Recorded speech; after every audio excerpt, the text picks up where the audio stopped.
Okay, so the next validation we're going to look at is the lookup list.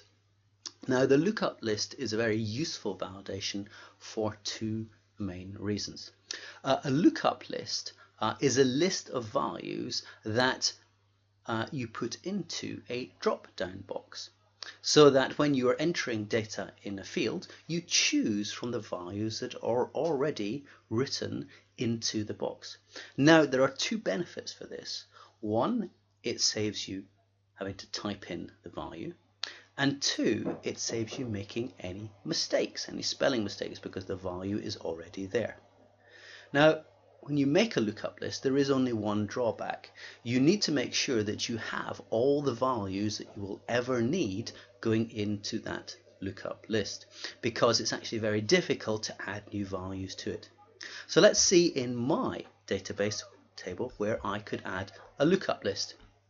So in front of you is your fitness data records, and I think there are probably 2 or 3 places where I could add a lookup list.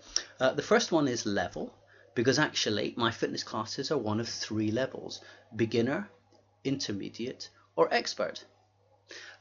Type I possibly could use, and I think there are probably about 7 different types of fitness class. Day is definitely one, because my fitness classes are on 7 days a week, Monday through to Sunday, so I know exactly what values that need to go into my drop down or my lookup list. And then I suppose the only other one I could think of may well be instructor, because actually at the moment there are a set number of instructors that are taking the classes. The problem with that one, of course, is that if a new instructor joins, I would have to change my lookup list. So how do I go about making this lookup list? Well, like all things, I need to go to the design view, click on view, and choose design view. Now, the interesting thing about the lookup list is actually you change the data type, because it appears on the list of data types. So the one that I'm going to do is for level. So I click on text, I click on the down arrow, and down at the bottom I go to the Lookup Wizard. Click on the Lookup Wizard and it starts the wizard process. Now I will type in the values that I want because I know what they are, so I then click next. And then I get a box, a kind of blank column where I can type in those values, and I type them in one after another. Now you need to be careful that the values you type in are spelt correctly and are also how you would like the values to look. So make sure, for example, that if your data already has capital letters, that you put those in. So my next one is intermediate, like that, and my final one is called expert, like that. So when I've got my values I want, I press next. I'm happy with that name, and I press finish. So let's have a look to see what has happened.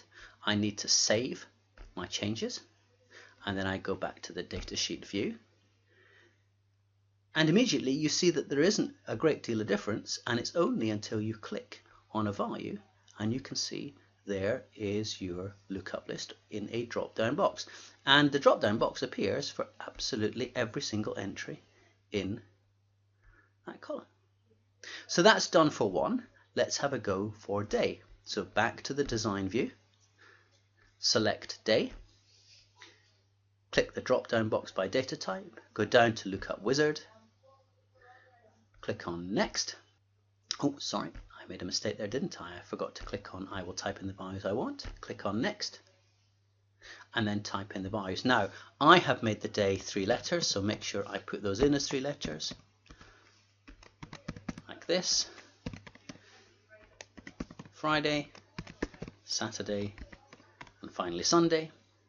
Press next. I'm happy with that as the name.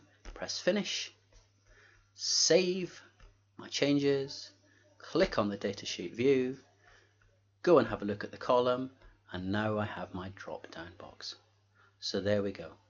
So in summary, we use a lookup list to make a drop down box when we know exactly what values are that we want to put into our field. If those values are going to change a lot, then we don't use a lookup list. It's only if we've got a fixed set of values or a closed list.